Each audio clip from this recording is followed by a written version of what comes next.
also about our culture doon sa Bohocco. Ang Bohocco po is located in Mountain Province. Pag lagpas po ng Benguet, Mountain Province na yun going ang mas familiar kasi yung mga nagtatanong dun sa booth namin, malapit ba ito sa Sagada? Mararating po ninyo yung Bohocco prior to the famous Sagada. So, itong pangalan po ng dish na ito is binulig. It's actually both noun and verb. Pag noun siya, it's actually a variety of heirloom rice. And verb naman is yung parang bibilugin mo. Binulig. Hindi ko alam kung may mga nakaka-relate, may mga nabilog dito the previous days and years. But anyway, yun yung konsepto ng dish na ito. If you're familiar with yung mga ginagamit na wrappers, noong unang panahon, hindi pa existing yung mga wrappers like ano yung mga ginagamit sa siomai. So ito yung i-demo ko na ginagamit prior to the existence of ng mga rappers na yon. And ang goal ko actually is to be able to introduce yung sinasabi nilang tuloy-tuloy lang ba? Yes, sir, Kenneth. Yung sinasabi nilang culinary medicine, sabi nga nila kasi, let thy food be thy medicine. Yes. Diba? Yes. So, yun, yung nutrients can be found dito sa mga food. As much as possible, sabi ko nga, ano kayong pwede kong gawin na hindi siya pwedeng lutuhin? But unfortunately, yung feeling na nagagamitin ko, yun lang po ang aking iluluto. But the rest of it is fresh. Ay, yung kamote naluto pero it's boiled. Yung culinary medicine is it's an innovation for in the culinary sa culinary wherein we will use them to combat itong mga sinasabi nating degenerative diseases. So, how is it done? Ang ibibida po natin, of course, is yung ating smoked meat, known also as yung kiniing. Na-marinate ko na siya kanina. Ang concern ko actually when I'm cooking at gagamitan ko siya ng smoked meat or kiniing is of course yung saltiness niya. Honestly, I'm a nurse by profession, so alam ko that the number one cause of hypertension is of course yung sodium na ini-intake natin. So sabi ko, ay nurse na nurse ako, tapos yung mga sinuserve ko sa aking restaurant maalat. So yun yung challenge. And with some research that we have discovered recently, pwede palang gamitan siya ng sugar beets. Yun yung binuboil ko ngayon kung makikita ninyo. Yung mapula-pula na yan ay hindi po yan dugo, but it's actually yung kulay from the sugar beets. Yun po yung ihahalo ko dun sa aking minarinate po na kiniing. I also added sigtim dito sa aking marinade. Sigtim is, I'm sure you're familiar with rice wine, di ba? Pag okay pa yung rice wine, medyo sweet pa, yun yung rice wine. Pag medyo umasim-asim na, yun po yung sigtim. Siguro yun yung simplest way that I can introduce to you kung ano po yung sigtim that we are using in Mountain Province. Na-marinate ko na po siya kanina with mint. So ilalagay ko na po yung aking extract ng sugar beets instead of using sugar. Na-minimize natin yung sodium niya, na-increase naman natin yung kanyang sugar because pag nagmamarinate na tayo, di ba, ginagamitan natin ng pagkadami-daming sugar. So, another alleviation for that is gagamitan ko siya ng sugar beets extract. Ito na po siya. Na ihahalo ko sa aking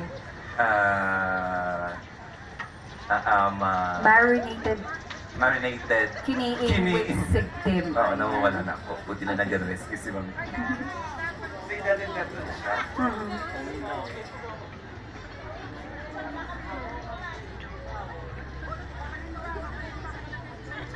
So ito yung dagdag ko na siya. So yung magbibigay din ng kulay.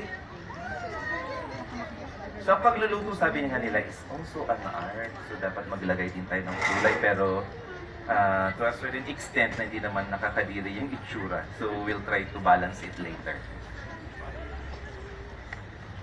Ayun. So mamaya tatanggalin ko din ito, yung the rest of it. Sasama yung sodium niya doon mamaya, magsama-sama sila doon. At yung ating kiniing i-stir fry natin. Yun yung magiging feeling ng ating binuli. It is. Aside from that, Sir Kenneth, ano yung mga leaves na kasama? Okay. So, ito yung mint na dinagdag ko kanina sa aking marinade. It's mint. Siya yung mag-add ng aroma dun sa marinade and dun sa ating smoked meat or kiniing. Kasi syempre pag kumakain ka, dapat may ano siya, di ba? Yun yung una nating ginagawa. Inaamoy muna natin yung ating food. Yes. Yan. And actually this is spinach. Nung ini-introduce ko dun sa mga bata, hindi pala nila kilala si Popeye. Popeye.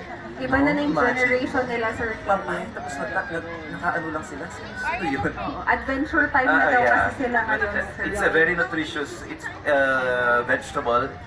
I'm thinking of adding it doon sa aking dish na i-introduce din mamaya. Yes. So I'll be using bell pepper. Yung binuling actually, ang gagawin natin dito is i-introduce ko yung different wrappers. So yung, if you are familiar with the, anong tawag doon, yung pinapound na ano? Na yung kamote, tapos pinound. Nilupak. Nilupak, oo. So yun yung gagawin ko, but I'll be combining heirloom rice, yung kamote po, at saka yung natira po natin na sugar beets. Yun po yung magiging content po yung ating nilupak. Na yun din po yung gagamitin din nating wrapper. Yun. So I'll be presenting 3 na wrapper. Yung pangalawa naman po, if you're familiar with the anong tawag dito? Ayun na, nawawalan na talaga ako. Yung hinahati sa gitna. Kimbap. Yung parang kimbap. This is our version naman of wrapping it. Yung pangatlo naman, ilalagay natin siya dito sa ating bell pepper.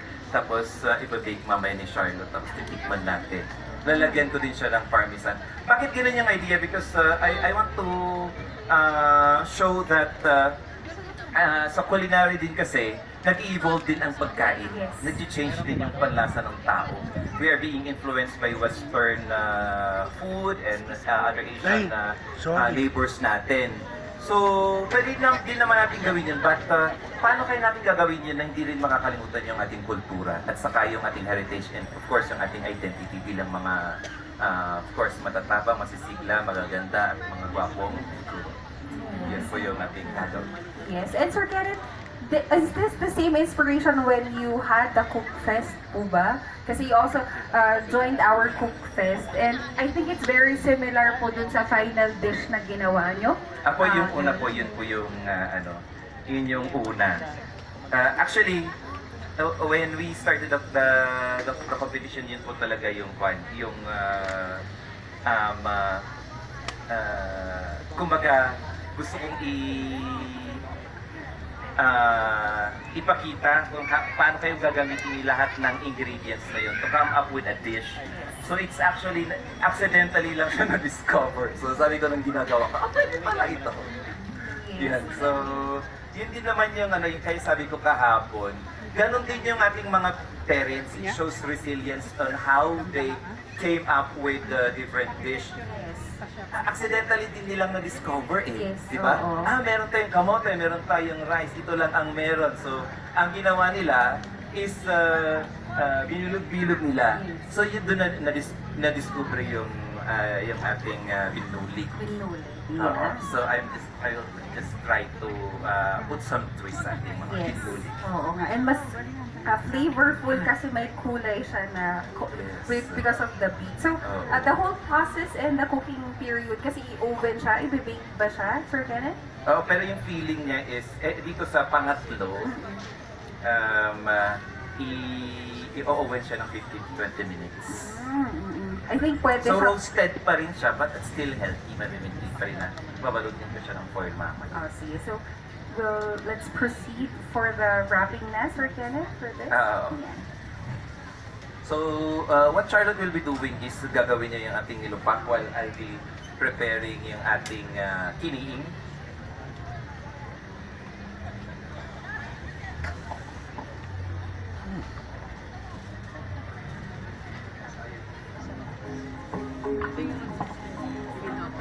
Sir Kenneth, anong specific na rice or variety yung ginamit? Is there a specific variety ng rice?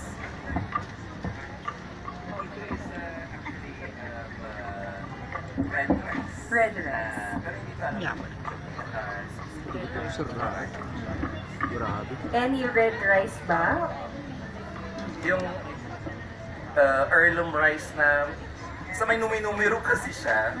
But anyway, it's a native rice from Mountain Province. Kaya siya tinatawag na heirloom rice because these are yung mga type of rice na hindi siya ginamitan ng ang tawag doon.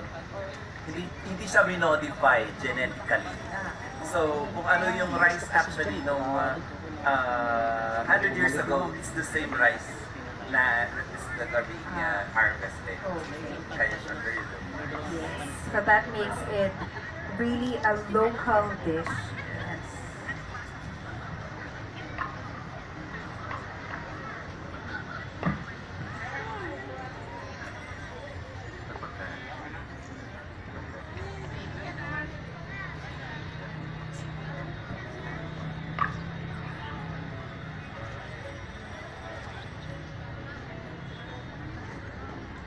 Sir Kenneth, ito pong dish na to is coming in a specific municipality or ikaw pa lang ang gumagawa nito?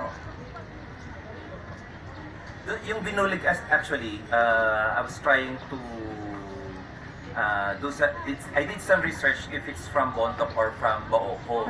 But actually, it's basically may mga versions na started in Baoco na talagang ginagawa siya actually.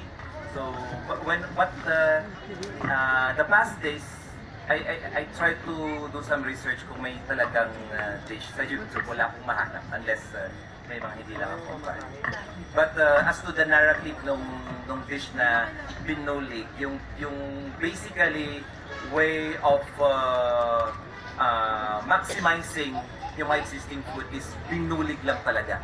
So there are boiled leftovers and then bibilog-bilogin na nila and that's it. Yun yung concept ng one. That's how resilient they are. So kumbaga, they really value yung mga harvest, the produces that are coming from the environment. So ang ginagawa talaga nila, ayaw nilang itapon. They really want to... Sustainability. Yes, exactly. Gusto talaga nilang to come up with dish na pwedeng i-consume ng mga bata. Mga bata. Yung mga yan. So actually ginagawa nila, tinatago nila yung mga vegetable, yung gano'n na. Kasi it's handy ang kasi pamarana bilog ng na mga nanay-nanay noon. I think ganun magandang strategy yan to our parents na nanunood. Yan, igawin natin siyang binulik. Yan, let's form it into rice balls so that it is more consumable for our kids. Yan, and for those that are at the back, it is being stringed through our lead wall para po makita din natin. For this naman, Sir Kenneth, is there a specific marination time? Kasi sinabi mo minarinate mo siya kanina. So, to incorporate the taste of the siktim, how long should it be marinated? Kanina pa lang siyang minarinate para hindi siya masyado umasim. So, 50 to 30 minutes for this dish. So, yun yung gagawin ko. Kukunin ko na yung kiniing.